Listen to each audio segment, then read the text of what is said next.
Welcome to 20-Side Adventures. My name's Ryan, and I am a Game Master for Pathfinder. In this video, I'm going to be following along and reviewing a video put out by XP to Level 3, where he takes his regular gaming grid and makes them learn Pathfinder 2nd Edition with the new player starter set. If you haven't seen that video, check it out. Link in the descriptions. Please watch it first. I'm not going to go through the entire video through this.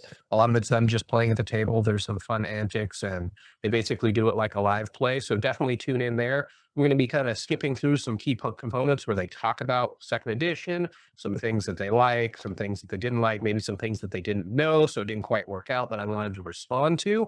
And generally, I want to give a giant thank you for such a big platform on YouTube, highlighting Pathfinder like this and showing what the system really has to offer and what's great about it. So I really appreciated this video. I had a great time watching it. You guys should check it out in the description. Watch it first, come back here and get some feedback on it from a Pathfinder GM. And if you like this kind of content, or you like the guides or the Pathfinder deep dives I do, please give a like and a subscribe down below. I really do appreciate it. It helps grow the small channel here. And with no further ado, let's get into this video.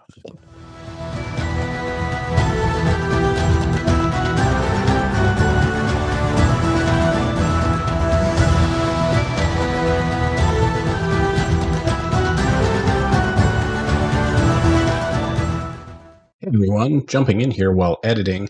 So I've been using NVIDIA's new Broadcast Studio suite to try and improve my mic, and I think my mic is dying because I keep having problems in my Discord game, and about halfway through the video, the NVIDIA Broadcast does some weird stuff with my voice. It still seems perfectly able to understand me, but I'm just going to sound really weird, and unfortunately I just don't have the time to reshoot it, so about halfway through, audio quality-ish might get a little iffy. I very much apologize for that, guys. I really hope you still like the video, and we'll catch you next time. Okay, here we are about ready to watch EXP to Level 3. I am again going to be jumping through this video, mostly going to the GM commentary as well as some of the players about their experience playing Pathfinder, because I want to respond to a couple things they say, correct a couple things maybe that they missed for new players out there that are watching this, and yeah, just really get feedback. You guys should check out the full video, link in the description. Go watch the whole live play. There's a couple really great moments, well worth it. So do go check that out, then come back on here to this one, and yeah, we'll kick it off here. I love Pathfinder, the TTRPG system made by Paizo that had its roots in 3.5 D&D after 4th edition came out and wasn't really popular with folks, that is now flourished. Unpopular opinion, I loved 4th edition. I thought it was fun. It was easy. I got new people into TTRPG because it was super easy to just play your cards and do your thing. And I'm really excited to see the commander coming out of it to Pathfinder. But I do love me some Pathfinder too. Flourished into its own identity of another fantasy role-playing system that isn't the greatest one in the world. I do appreciate his jab at this slogan here. I don't know about the greatest, it's certainly the largest, but there's a lot of great systems out there. Well, D&D 5e 2024-2014 Enhanced Edition is a very open-ended system that allows for more interpretation within the rules, but just enough of that calculating grind to satisfy the math nerds. Pathfinder 2e is unapologetically grounded in its game design. +1, +2, AC 25, reflex, fortitude. You shove. Okay, roll strength. That's a failure. You don't shove. Okay, you take the shove action. Make an athletics check against his fortitude DC. Oh, you rolled a 10? You critically failed, which means you are now prone. And while you're prone, that means you're off guard. While you're off guard, you have a -2 circumstance bonus to your attack roll. And I gotta be honest, guys. I love it. Pathfinder's wacky. There's a spell that can turn people inside out. There's a spell that kills somebody and then buries them in the ground and creates a tombstone over where they got buried in the ground. Yeah, you gotta clean up after yourself. You can't just leave bodies laying around. That's rude. The virgin movement action, bonus action, reaction. Oh no, what do I have all these things I can do. Can I use an action for a bonus action? No, you can't do that. Only things specifically are a bonus action. The Chad 3 action turn. Yeah, you still get a reaction. I think a lot of people look at Pathfinder and they go, oh. So I do appreciate that he kind of points out some of the difficulties and complexities that exist in D&D. A lot of times Pathfinder gets billed as being all this real hard and all these crunchy parts, but D&D has its cumbersome nuances as well. And one of the things it streamlines better is the 3-action economy. just making it simple. Do your actions. They cost X amount. You have 3 you can spend per turn. Oh, that's like D&D, but with a lot more rules. But here's the thing I don't think a lot of people really grasp. Yeah, it has more rules, but the rules make it way funnier and way more dynamic. Rolling 10 below to a target for like a saving throw or an attack is a critical failure, and above 10 is a critical success, and that applies to like everything in the game. So it's really funny to have a guy have like a 30 fortitude DC and technically rolling like a 19 is a critical failure, so you can be like, you fall over prone! And that's what I want to put to the test today. He's right. I think that's one of the great mechanics about it. But one thing I think he misses in this, not only do the rules create for wild and funky things to happen, it just makes it easier. It might feel a little more cumbersome to learn at first, but because so many things are just explained and they work and they're built into the system, everything just flows and works very well together. It is a very well thought out system. And I mean, there is the preservation room. You can figure out how a commoner has a refrigerator magic item in their house work backwards through the economy because they tell you how much an average person makes in a year. And like all of this crunchiness allows for very sound world building and just filling in gaps that takes so much off of the plate of the GMs. The really robust math system, because it is so solid, makes encounter design very easy. You know if it's going to be hard, easy, extreme, possibly a party killer.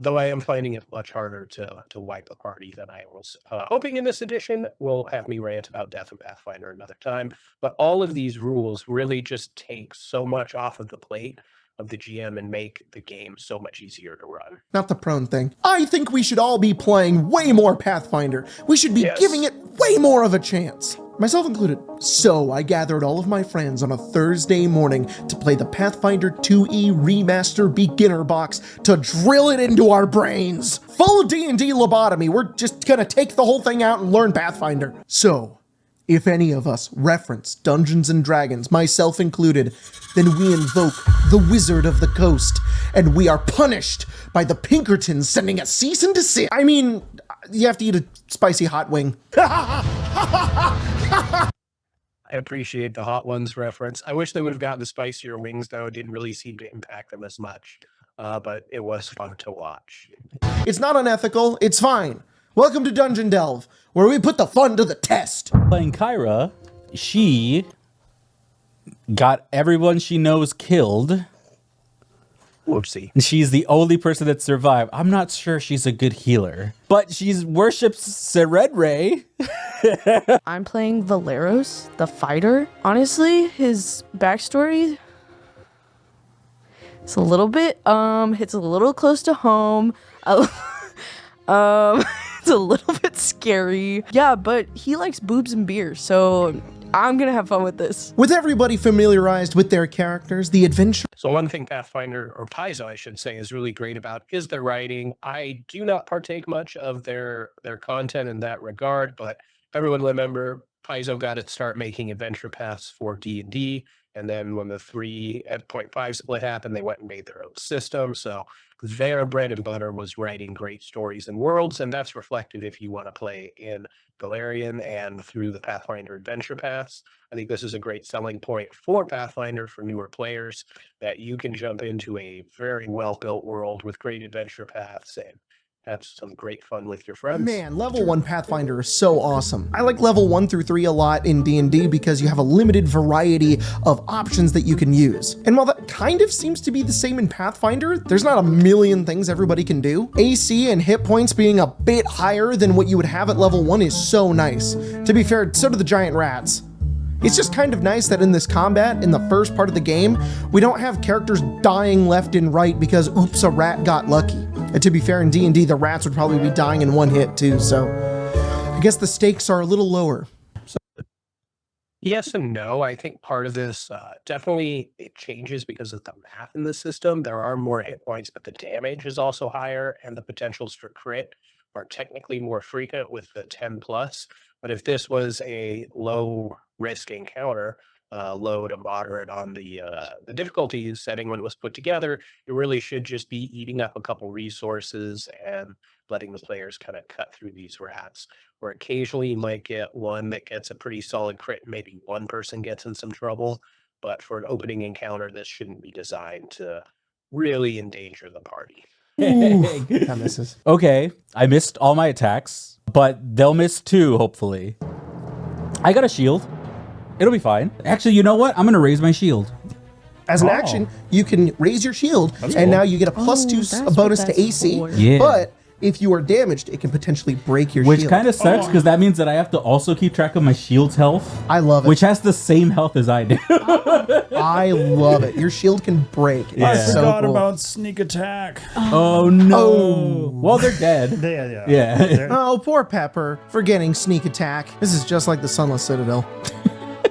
I'm not going to hold anything about Rogue against Pepper this time, though, because now is the time when I mention my biggest, hottest take about Pathfinder 2e. I don't like Rogue. I really, really don't like it. I think all the other classes are really cool from the ones that I've seen. And I played a little Rogue in a game that we streamed on Arcane Arcade, and I changed my class because I hated it. It's bad. And I know a lot of people are going to get mad about this because they already have, and they've told me how I didn't play it right. But I don't think it's about that because, yes, I probably didn't play it correctly. But I think there is a fundamental difference between like a D&D Rogue and a Pathfinder Rogue. A D&D Rogue gets their sneak attack because they use the opportunity in order to get it. If an ally is within 5 feet of their enemy, or they're hidden, or they get advantage, then they're gonna get their sneak attack. So in D&D, you're sort of picking your targets on how you're going to be able to sneak attack. But in Pathfinder, it's a little bit more difficult. See, I really like this 3 action system that they have, where you're basically able to do whatever you want with those 3 actions. The biggest thing about Rogue and Pathfinder, though, is that an ally being within 5 feet does not give you sneak attack. Instead, the enemy needs to be off guard or you need to be flanking. So a ranged Rogue does not work nearly as good as it does in D&D. In fact, it doesn't work very well at all in the early levels, in my opinion, because you have to spend so many of your actions to try to get that off guard, only for a little 1d6. In the end, it's just kind of better as a rogue to be in melee and just following your allies, hoping that you can get a flank and get an attack in. We'll see how Pepper goes about it. Maybe. So this isn't necessarily you're playing it wrong, but you just don't understand all of the options available to you because you guys are new at Pathfinder. And I mean, that's okay. To your credit, ranged rogue is trickier to get your sneak attack. I think there's some feats you can take further on in the feat tree to make that more of a possibility. But your bread and butter here is going to be a distraction. Quite literally, what's that behind you? Because it makes you hidden when they suddenly get distracted, assuming you succeed. It's basically a ranged feint, so then you can pop your sneak attack off from a ranged target. Those are also limited to once per fight, though, so it is much harder to be a ranged rogue. However, in melee, rather than just relying on the flank, which there is also a feat where you can be within 5 feet, you get the same thing as in D&D, but you have the feint action, which your rogue is probably good at deception, so that's one way to get them off guard. You can also do the look out what's behind you, and then just good positioning to get in range. To do that, you could also, if you're a very athletic rogue, you can maybe trip, so they're prone, so then they're flat-footed, and you get all of those. Ooh, flat-footed. I just referenced an old one. I guess I got to eat a hot wing. Off guard. So yeah, there's a variety of ways to do this that aren't just 100% relying on the positioning of your team and getting into flanking. But I think that's one of the gameplay objectives as the rogue, is to figure out how to be positional. So you're taking things like tumble through and maybe amplifying that so you can get to those advantageous flank positions. That aside, I generally don't like the rogue either. I think I don't know. I just don't enjoy the class. I think you can do everything a rogue can do in other classes that are more specialized and bring more to the table. So there's my hot take. I just don't think, I think they're too focused on the sneaking aspect of the rogue, which is one way to get there, but it's not the most ideal. If you want your sneak attack, get the flank, go with a feint, or cause a distraction. Now that Kyra is back up and alive, the rats are defeated. Dieter, as Kyra, heals their wounded condition so they don't have to deal with that whole wounded thing later. It was a really cool mechanic, by the way. I really like that. Like, you progressively keep dying and it gets worse because, like, you're wounded. Well, when you're the cleric, you don't have to worry about that, I guess. The party heads into the hole in To some extent, you do have to keep tabs on it. Depends on how many spells you have available, but the font of the cleric makes it pretty easy to get back up to full and negate that wounded condition in between interactions. I still think it is near impossible to die in Pathfinder if you have a reasonably put together party and you're not just facing down AoE blast after AoE blast. It is difficult to surmount the amount of wounded and death conditions to get there. I'd like to see a little bit grittier of a game, but that's definitely not what the masses want, since even the remaster change, which made it a little bit grittier, was the first thing eroded back, and my tables continue to play with the original print of that.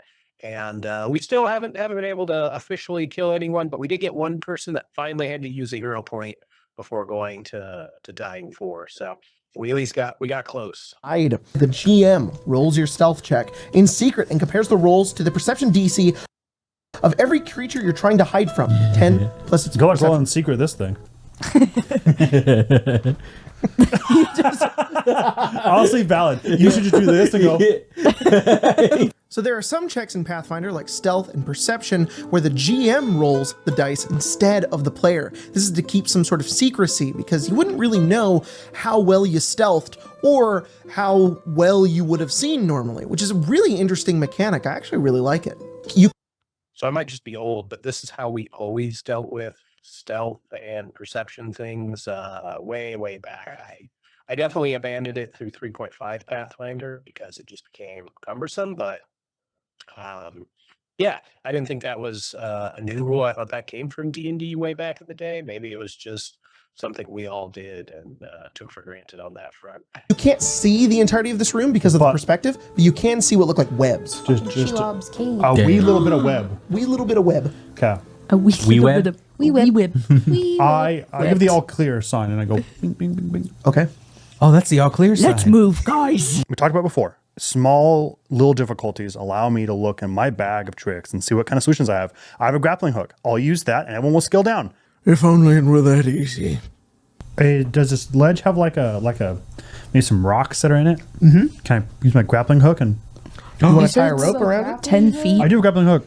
Yeah, you can do that. I go So, Bye. As a rogue, you like put it on the back and you're like, you need to roll an athletics check to scale down the cliff. If you're using your rope, the DC is 10. 10 feet's not that far. Jacob, it's a cliff. It's easy. Just jump. Can I jump? Use my grappling hook to propel myself down. Will it hurt? got nothing. Will it hurt? Yeah. Yes, it will hurt. 10 feet. 10 feet's not that far. Yeah. We'll find out how falling works. I mean, I think it's like to the Do you roof. want to learn the hard way how falling works? What if I like hold on to the ledge and then just let go? Roll an athletics Yeah, check. that's a couple of feet. You rolled around. Yeah. 21. 21. 21. Yeah. You climb 5 feet down the wall and then roll another check to complete the journey. You kidding? That's insane. That's crazy. In case anybody forgot, this is Dungeon Delve. We play the rules exactly as they're written. That's how we conduct our tests. That's how we find out what rules work and what don't. No homebrewing here. That's for you to do. And for you to learn from us, because we're going to do it and we're going to suffer for it. But yeah, that's what the pre-written told me to do. I actually don't even know if that's how climbing works. Yeah, it doesn't exactly work that way. So, I mean, 10 feet, you need to at least make the first climb check to get down to 5 feet. But once you're there, you only take damage for falling anything beyond 5 feet. So one climb success and you could just let go. So I'm not sure why the starter pack has that written for them. So that's incorrect as I understand climbing. Or you could fall and take damage. At this point, how tall am I? Like 6 feet, maybe? So I'm falling 4 feet to the ground. Yeah, exactly. That's why that last 5 feet shouldn't require a roll. But again, something in the starter pack might just be getting people used to the climbing mechanic. But yeah, I don't understand why that's in this adventure path. And then you're on 5, and then you'll fall. And then if you fall 5 off the ground, you'll take half the amount of damage if you fall. So you take 2 damage. That's how the rule works. Pathfinder. What do you do in Pathfinder? God forbid we have to go down like a 50-foot cliff or something. We will be rolling for like 30 minutes to see if we can make it down. You might as well try it. Yes, that is kind of a problem, but this is also why in which you go through the compendiums and whatnot, you're going to find extendable ladders and a wide variety of climbing implements to make climbing easier. Because realistically, if you've ever hit a climbing wall at a gym and you don't know what you're doing, climbing is actually really hard. It does make it a little cumbersome in the game mechanic side of things, but if you're worried about climbing or you're in a situation where climbing is going to be pretty regular, bring a rope, bring a ladder, bring options to help you get through this part of the game. Otherwise, yeah, it is a lot of work. Just try to climb Yeah, one. All athletics. Just Use try the to big roll. one. Yeah, Oh. you use the big one. The big one. Oh, that was bad. 18, you make it down, and you're fine. Well, I use my grappling hook for nothing. It's not that Well, hard, you can, guys. use, you can use your rope and grappling hook if you like. The DC is You've only got 10. this. Roll an Yeah, Steve wasn't for nothing. He just made the DC easier, man. It's okay. Climbing was rough. Again, I think this adventure path is just written funny. That is not how climbing works. round. Oh, Maricel, you're next. Oh, I'm going to use my stealth. You're going to hide right now. Sure. You must have standard cover or have the concealed condition to hide. You currently have cover from the creature you're trying to hide from. Lesser cover isn't sufficient to hide. The GM rolls your stealth check in secret and compares your result to the perception DC. You can hide right now, then sneak as a second action on your turn over to the spider if you want to try to see it so you can hit it. Okay. Then I think that would be too much, but can I sneak twice in a turn? Yeah. Then I will do that. Those rolls Yep. are yours, not even mine. Right. I don't do anything on my turn, but you you do do. have to hide first. Yeah, but that's your roll. That's my roll. I don't do anything. What's your... I sneak, I move my character, and then you roll again. Okay, you are hiding. Okay. Move me 15 feet forward, 5, 10, wherever that gets me. 15. And I'll do that one last time. So this is kind of after a conversation. I think I understand it now. You either spend one of your actions, so your 3, to hide, and then I'd use both because at the sneak is only half speed. But I did the math. I think if I did this and then maybe the first 2 of my next turn, then I can have sneak attack. Is that 5 actions for 1 instance of sneak attack? It is, but this is why this is the worst way to get sneak attack as a rogue. You could just go in and feint the spider and get sneak attack, or you could just go in and tumble through and get to the opposite side of your friend and get sneak attack. Or you could go look out behind you and then get to hide and do sneak attack. So again, this is just a misunderstanding of options in Pathfinder. Also, if you consider Pathfinder's, I don't want to say realism, but it does tend to try and make things that make sense in what you're doing, and you have to consider that you are like creepy sneaking past your parents behind the couch to get to the cookie jar without being seen, right? Like that takes time and it's slightly ridiculous, and that's essentially what you're doing across a big open cave to try and sneak up on a spider.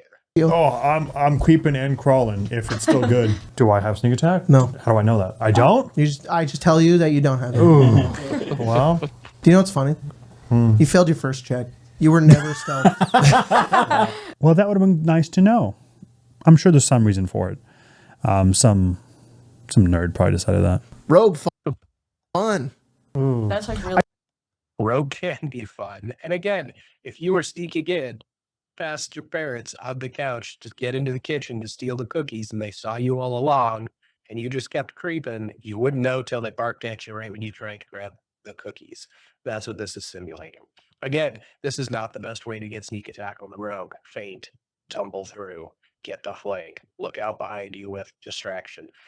Again, not their fault, and it's not that they're not even playing it wrong. They just don't even know these are things they could be doing, which perhaps not on the little list of actions that they could do that they talked about at the beginning from the starter box set, or maybe they just blew right past all those kind of things. But figuring out how to get these conditions is very important when you're going to pick up one of these classes. I just have to lie to you. I have to be like, okay, I keep rolling. You were Okay. never hidden. That was a 20.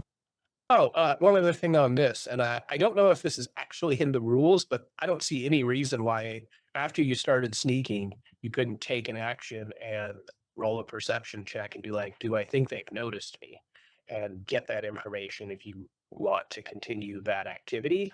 Seems totally reasonable, but it's also a little bit of an action tax on you to continue that sneaking. So I don't know. I don't feel sneaking in combat is really what should be happening because you're in combat. You're usually, like in this space, it's a big open cave. What are you hiding behind? Why do you think you're not going to be noticed? It's just weird to me. Might be something just left over from just TTRPG thoughts in general, but a lot of people treat stealth and sneaking like you're invisible, and you're not. You're just a person hunkered down, trying not to be noticed while moving. Most things with eyes notice movement. It's just it's not the best way to achieve what they're trying to achieve. 23 to hit. 23 hits. 9 points. 9 points. You kill the spider. Nice. You make your way over, trying to be stealthy. I'm headed now, bitch. And you get over there, and the spider's like, just so you know, I saw you the whole time. Just so you know, Yeah, stealth in Pathfinder is a little wonky, especially in combat.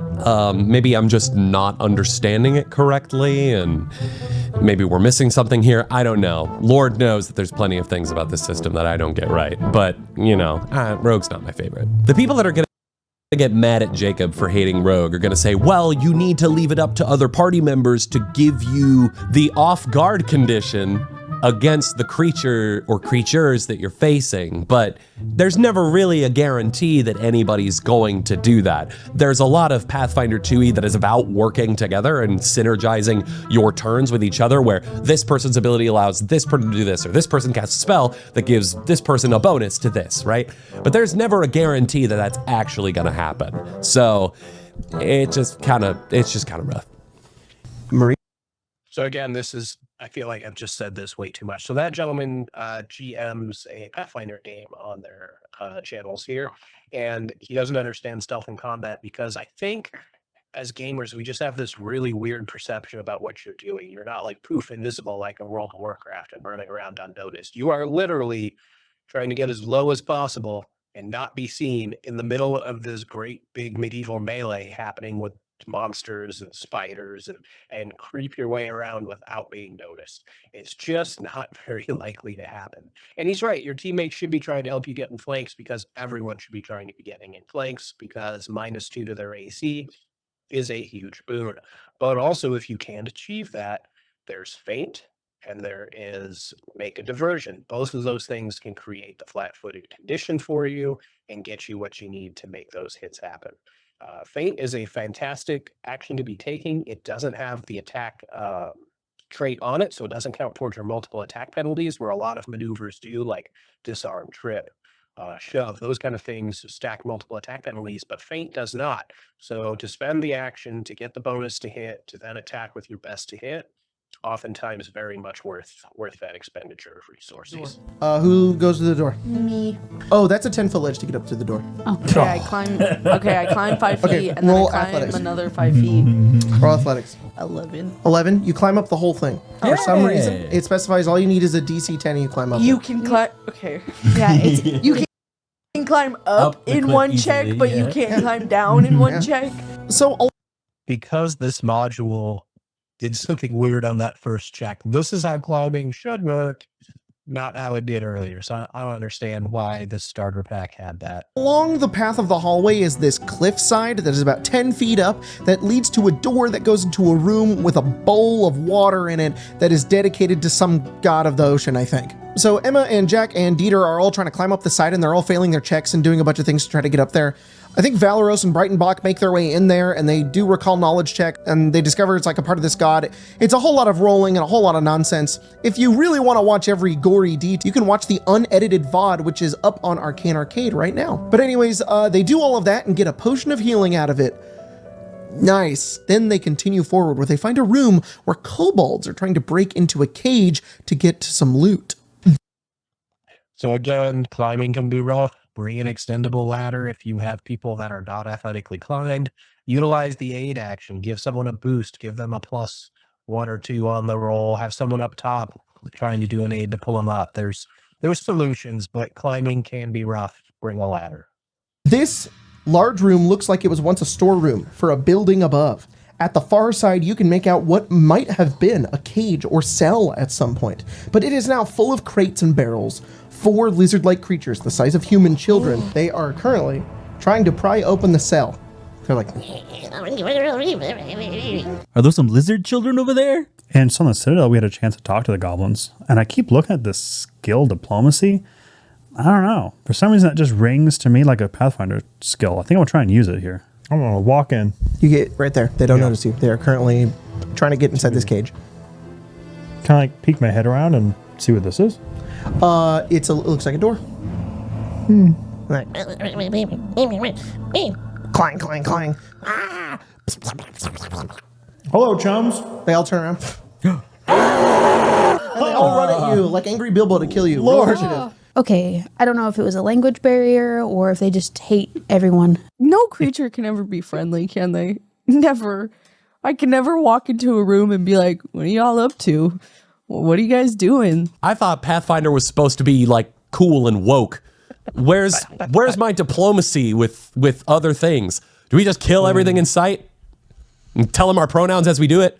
Ha! They them. Bah! This is the constant struggle in Dungeon Delve is, can we have diplomacy? And the pre-written says no. You can go first. I suppose that's a problem with what this show does in particularly, where they just play everything to the letter of the law on everything. But this is kind of a complaint I have about APs in general, is if you're strict to them, it's really hard to get off the rails. And depending on your GM, it can be tough. You just have to be prepared for players to do stuff. It's unfortunate that they didn't get the diplomacy roll to try to make some kobold friends, but again, if they do play everything exactly as written and the EP says they attack, I understand why they're doing it, but not something I enjoy about APs is when you're that strict to what's happening in them. But again, this is what they do in this particular show, so I totally get it. You can attempt a thievery check to pick the lock. Thievery! Oh. What's that? What's that total of? 9. It's you jam your picks in there and it won't open. I don't know, man. Maybe rogue's not for me. Maybe it's time to pack it up and move on. If you fail, you make no progress. If you succeed, you achieve 1 success. If you get a critical success, you achieve 2 successes. That's how locked. But you need 2 successes. Okay, you made no progress. Okay, so roll again. What'd you get? If I succeed and I crit, do I get 2 successes? Yes. Can I crit on a check that's not like damage? Yes, you can crit on anything. 24. 24 is not a crit, but you do get 1 success. Okay. So you need Critting on everything is cool. Also, the danger of crit failing on everything keeps all stakes kind of up there. So, one of my favorite aspects of Pathfinder for sure. need 1 more success.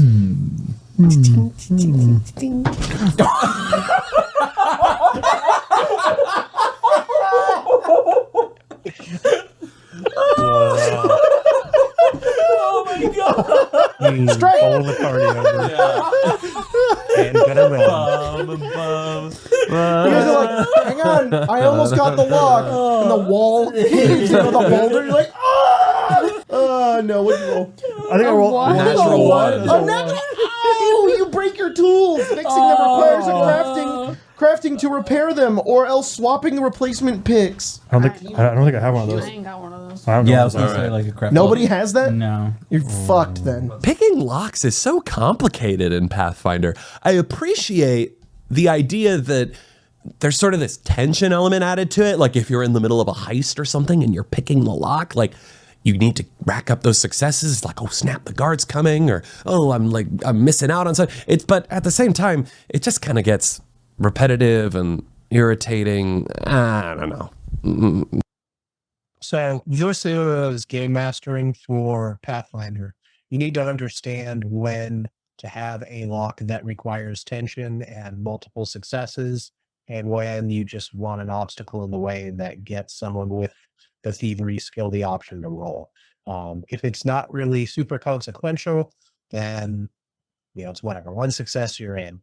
If it's something that matters, you got to get the multiple. And there's always the option of breaking the door down. So there's always, where there's a will, there's a way. Hot take for the day, I guess. Valeros, can you use your big brawny muscles to bash down this Sorry, door? my wee hands were Of course. kind of crap. Roll athletics. Okay. 25? 20, yeah. Describe how he does it, because he does it. You succeed. The first time he tries to use his shoulder and it doesn't work. And so this time he's like,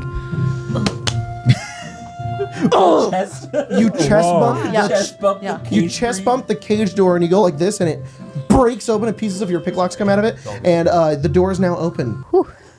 That's a big boy. So the party gets some gold and a +1 short sword that they give to Valeros, and then they keep moving on into the next room. This, a decorative tile pattern centered in the middle of the room, shows the grim coating on the floor. As soon as the door opens, it creaks, and the kobolds turn and go, and they go and do attack you again. Everybody roll initiative. Yeah, unfortunately, Mauricio is not hidden because the book described that anybody who enters the room is automatically seen by the kobolds. Initiative. That's rough. But again, APs and them playing by the letter of the AP.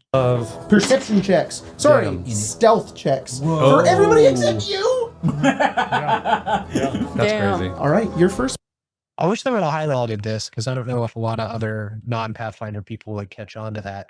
But your initiative is based on whatever activity you were taking before combat broke out. You could always default back, I suppose, to perception. But if you were sneaking, you would get stealth.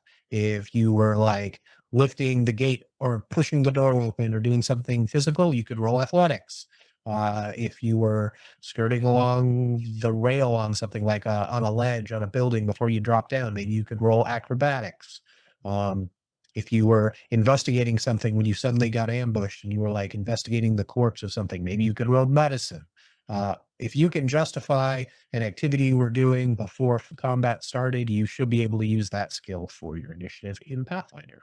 But hey, this is our chance for our rogue to shine. Pepper goes in with all of these actions to kill the kobold. Okay, I'll sneak, spin through 4 actions to move, and then fail my attack because I didn't have actually sneak on that first attack. That sounds good. Yeah, Mauricio just wastes 2 of her turns because you didn't succeed the first check, and you got a action economy with the moving, and oh my god. Then, Break a record. Not how you should be doing it. You could use perception to figure out if you were spotted. You should be using feint. You should be using cause of distraction. You should be using tumble through to get the flank. Yeah, it's unfortunate that they went this whole game not just understanding those base mechanics, but it was also unfortunate they keep harping on it that way because it might be a detriment to other people from giving it a shot. But yeah, it's just simply not understanding the rules of how to get off. There's a lot more crunch. The amount of times we had to roll for an athletics thing or something like that, I don't like that. I do like the action economy. I do like the fact that everything just gives you, hey, this takes 2 actions, hey, this takes 3 actions, and you could just mix and match. Pathfinder fun. I like Pathfinder. I like it enough that I'm running a whole game of it. Shameless plug. Arcane Arcade, City of Towers. I thought we were gonna mess up a little bit more than we did. That's why I said we should choose a less hot sauce. If I knew we weren't gonna mess up that much, we would have done like the last dab or something. I think I Oh, this was all her fault. It wasn't more hot sauce. Also, not liking the athletics checks and things like that. That comes back to just GM experience and understanding when you need a critical roll to do something versus you just have an obstacle there for story purposes. If you're in a ravine and you're like, oh yeah, this is 50 feet down, I'm not going to have you roll every 5 feet. You can just do one big blanket roll or do like from 4th edition, the challenge mechanics from that edition where you have just an obstacle, the whole party rolls and how they do, it results in how the challenge works. I borrowed that a lot when I want to avoid the very specific crunchiness of a big climb or something like that. Again, crunchiness, you can figure out when maybe not to be super strict on it, but I think it allows the GM to just understand situations more, which is one of the strengths of Pathfinder. really enjoy Pathfinder. I knew I kind of would anyway. I'm tangentially aware of it because of the kind of work we do with Eberron, City of Towers, and I really enjoyed it. Emma is the best at playing Pathfinder and knowing the rules of Pathfinder. I still didn't need a freaking wing. And when I did, it was on my terms. What did I say? The action system I really, really like. All the other things I feel like I just have to get used to it. I do think sneak attack and stuff being conditional on information that's not known is kind of I think Pathfinder is really cool. I forgot most of the time I was first level. Like, there's so many things I can do. I feel really cool. I really, these pre-written characters, they're pretty cool. They're pretty fun. If you're looking for... That is the best thing about Pathfinder, in my opinion. I love that someone picked up on that. I have routinely said I've built 15th level D&D characters for a one-shot with friends, and I felt that character was roll owner than what I can build with like a level 1 or a level 2 Pathfinder character when you get free archetype. Uh, Character building is just so much more robust in Pathfinder. It is definitely one of its strengths. If you can think it up, there is a way to put it together to play it basically rules as written, which is fantastic. A system that really lets you kind of customize a character and to play with rules that I guess are a little more intensive, play Pathfinder. As long as you guys are having fun, that's all that really matters. You know what? I think everybody had a good time. These experiments constantly backfire on my own self. I really need to do something about this. Yeah, whatever. My friends are turning everything against me because I forced them to be lab rats and to play Pathfinder. I think overall, genuinely, I love Pathfinder. It's really interesting how D&D will constantly be like, figure it out when it comes down to like nitty gritty stuff like this. But I really like that Pathfinder takes the choice to like flesh all of it out and even allow for really funny scenarios to happen. I like that you can critically succeed or fail pretty much anything. And they didn't even really level up the entire game, and they're very formidable for being level 1. At the very least, I hope that this video that last little bit speaks to the balance in the system. Pretty much, it doesn't matter what level you are, you can tailor an encounter to feel competent, danger. If the stakes are high, that they get to just cut through their opponents. Like, depending how you craft your encounters, because the math is so well put together, it doesn't matter what level you're playing at, you will be competent and effective. And how well you play will dictate how the really tough encounters go. Showed you a little bit of the intricacies of that system. There's a lot of really cool and neat ideas and fun ways that you can play a game like Pathfinder, where you don't have to follow the rules 100% of the time. And with my experience with the Pathfinder community, I think that needs to be said a little more often. I constantly encounter people who play Pathfinder who are very strict on the rules and that you cannot change from them because otherwise you unbalance and break the entire thing. I disagree. I think the system is really good when you kind of pick and choose the rules that you want to use. I think you guys should go try Pathfinder. I know, 100% agree.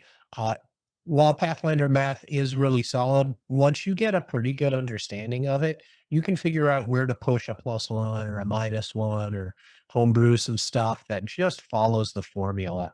That's the other thing. The formula isn't that hard to figure out if you do want to get deep into the homebrewing of stuff. There's so many classes, so many archetypes. You can look at what they're doing, and there will inevitably something similar to what you're thinking about if you really want to be homebrewing, and you can kind of just follow along and keep that balance. Also, GMs, you shouldn't be playing the rules exactly as written for every single scenario. Sometimes it just doesn't make sense. You need to be able to make decisions on the fly. While it is a great system and you don't have to do that as much because it's there, it's good, and it supports you, you still need to be able to figure out, like, we're not going to roll for a 50-foot climb 10 times for every 5. Yeah, it's just not worth it. Figure out something better to do with it. Stopping your campaign to stop and play something else, whatever. You can always get the beginner box and play something pretty easy with pre-made characters that you could do in a night, like we did, or a morning. Anyways, experiment successful. It's really easy to learn Pathfinder after you've played D&D for a really long time. That's this episode of Dungeon Delve. Thirdly, and I really want to thank Jacob for making that video and taking a really big D&D channel and putting Pathfinder on it to show people what a great system it really is and boost the community a little bit. Ultimately, I don't think any of their criticism was unwarranted. It's just, again, a lack of understanding. I don't want to sound too much like a broken record, but there's better ways to make the rogue happen. And this is coming from someone who generally doesn't like rogue. Maybe I can make a little video about that, but I'm just not a fan of the class. It's not badly built. I don't think it fills a spot that someone else can't do just as well, if not better, and have other tools in their toolbox. In any case, I love this video. Make sure you go and watch the full thing. I love that Pathfinder can be put on a big platform like that and be shown to more people. If you found this because you found that first and you're thinking about Pathfinder, check out Archives of Nethys. It's free. You can get all the rules, everything you need. You can try it out without the commitment of having to drop a whole bunch of money on books to figure out maybe you don't like the system. The beginner box set is real easy to pick up, and it has pretty much everything in it.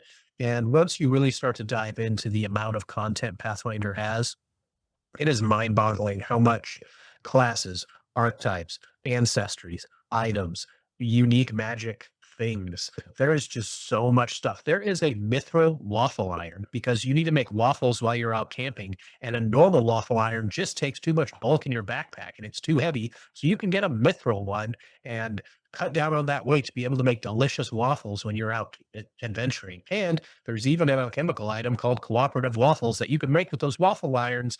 Yeah, anyways, there's a lot. Pathfinder's great. Check it out. If you like what we're doing here, please give a like and subscribe down below. I wish you a fantastic time on your 20-sided adventures, and we'll see you next time.